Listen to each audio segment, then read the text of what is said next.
पैराकोर and molecular structure.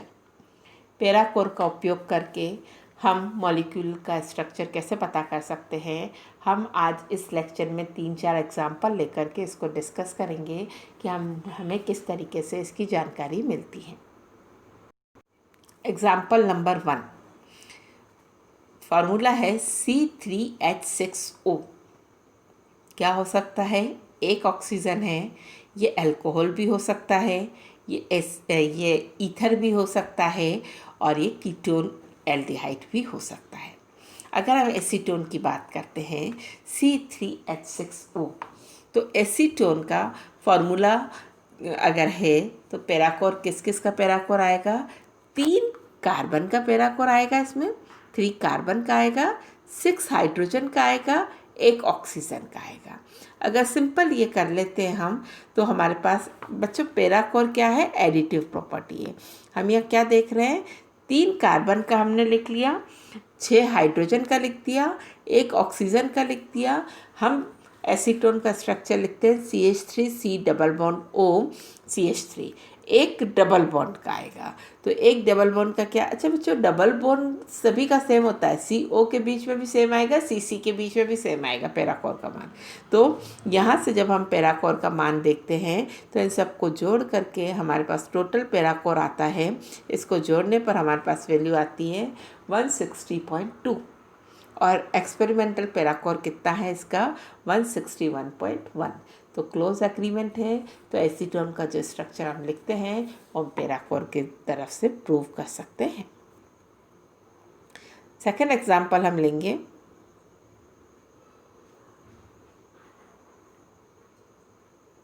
Benzene C6H6। Benzene के हम 3 structure लिख सकते हैं। पहला स्ट्रक्चर हमने लिखा केकुले स्ट्रक्चर, 6 मेंबर रिंग, ठीक है। दूसरा स्ट्रक्चर हमने लिखा ओपन चेन। ओपन चेन में 2 ट्रिपल बॉन्ड है ऑल्टरनेट में, और तीसरा भी हमने लिखा 2 ट्रिपल बॉन्ड वाला। ये दोनों सेकंड और थर्ड वाला क्या हो गया? पोजिशनल आइसोमर हो गए।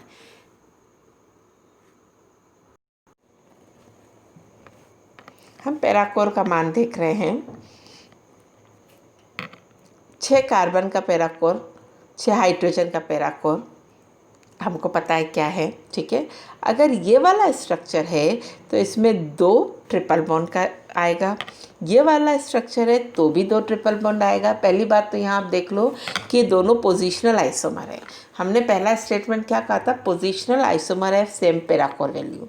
अब यहाँ हम क्या देख रहे हैं? दोनों पोजिशनल आइसोमर का जब हम पैराकोर कैलकुलेट करने जाते हैं तो दोनों में 6 कार्बन आ रहे हैं, दोनों में 6 हाइड्रोजन आ रहे हैं, दोनों में 2 ट्रिपल बॉन्ड आ रहे हैं। तो पैराकोर जब हम इसका जोड़ेंगे तो इसका मान समान आएगा। ये भी 224.6 आया और ये भी 224.6 आया।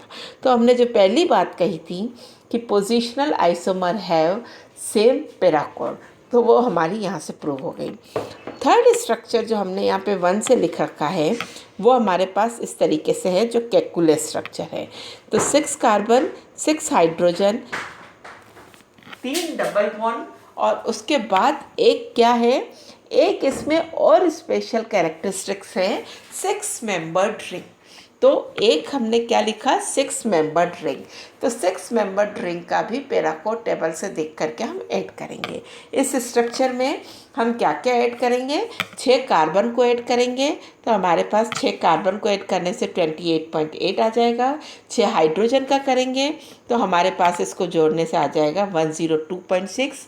3 डबल बॉन्ड को जोड़ेंगे तो 69.6, और 6 मेंबर रिंग का 6.1 होता है। जब हम इन सभी को सम करते हैं तो हमारे पास वैल्यू आती है 207.1। ओके। और जो पैराकोर बेंजीन का वास्तव में पैराकोर प्रेषित मान होता है, ऑब्जर्व्ड वैल्यू होती है, वो कितनी आती है? 206.3। इससे क्या क्लियर हुआ? इससे क्लियर हुआ कि इन तीनों स्ट्रक्चर में से बेंजीन स्ट्रक्चर नंबर 1 में एग्जिस्ट करती है, 2 और 3 में एग्जिस्ट नहीं करती है। On the basis of पैराकोर value, we can give the structure of benzene. Kekulé structure is the correct structure and open chain structure is wrong structure.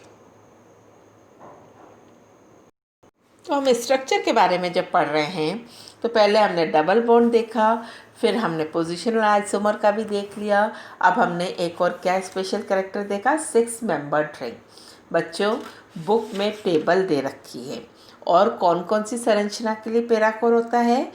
पहले सिंगल बॉन्ड का होता है सिंपल, अदरवाइज डबल बॉन्ड, एक triple bond, एक coordinate bond का भी अलग होता है। कोऑर्डिनेट बॉन्ड की वैल्यू माइनस में होती है और तब उसकी वैल्यू उसमें से माइनस करी जाती है।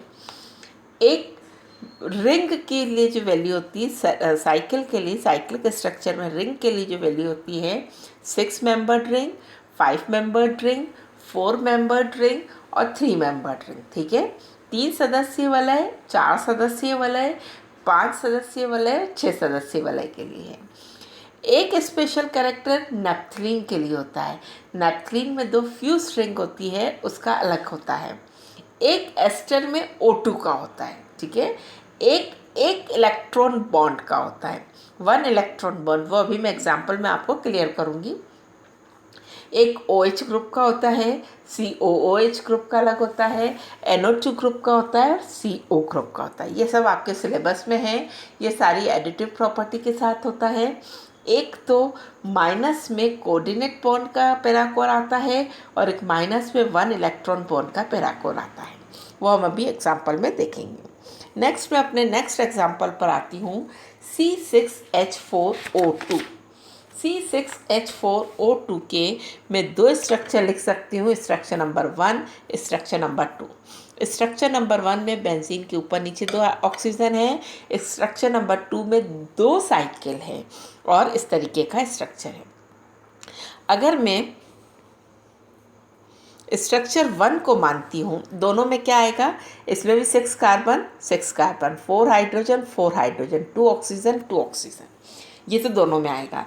इसके बाद इसमें क्या आएगा, 1 2 3 4, देखो वापस बताती हूँ, 1 2 3 4 यानी 4 डबल बॉन्ड, तो 4 डबल बॉन्ड का स्ट्रक्चर आएगा और एक 6 मेंबर्ड रिंग आएगी। ठीक है, एक 6 मेंबर्ड रिंग आएगी, तो 6 कार्बन का जोड़ दिया तो 28.8 हो गया, 4 हाइड्रोजन का जोड़ा 68.4 हो गया, 2 ऑक्सीजन का 40, ये दोनों में आएगा।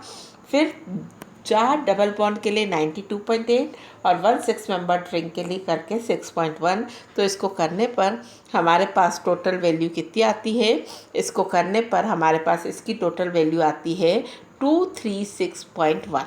कितनी वैल्यू आती है, 236.1।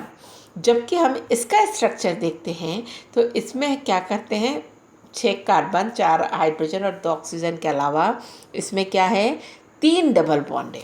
ठीक है, इसमें क्या है, 3 डबल बॉन्ड है, 1 2 3, तो 3 डबल बॉन्ड और इसमें 6 मेंबर्ड रिंग 2 है, एक तो ये आपको दिख रही है। ठीक है, और इसके बाद एक कौन सी होगी, 1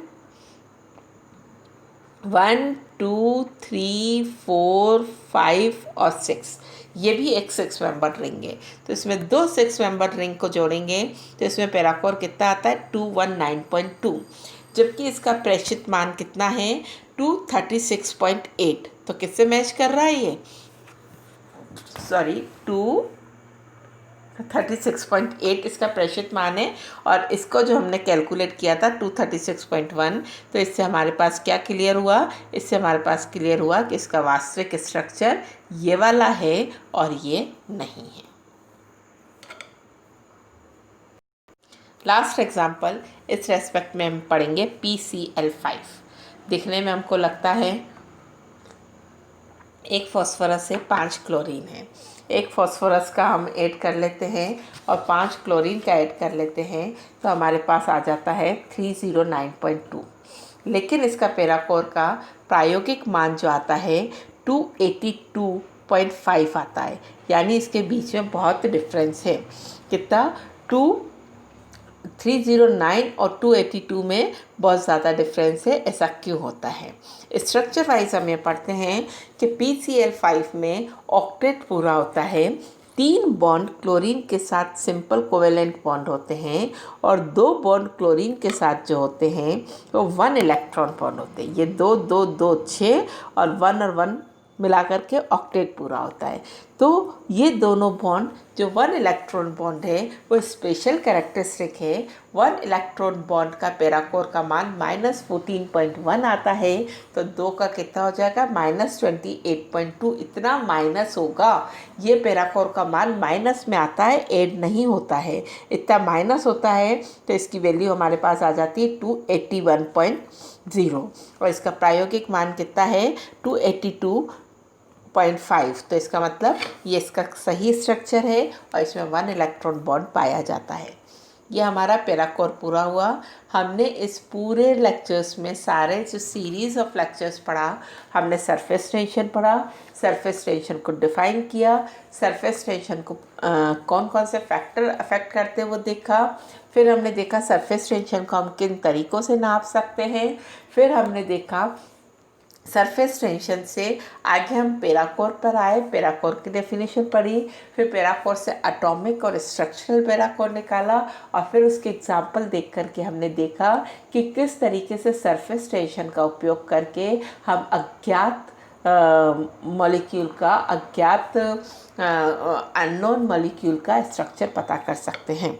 नेक्स्ट टॉपिक हम पढ़ेंगे इसी में विस्कोसिटी। अगले टर्न पे हम विस्कोसिटी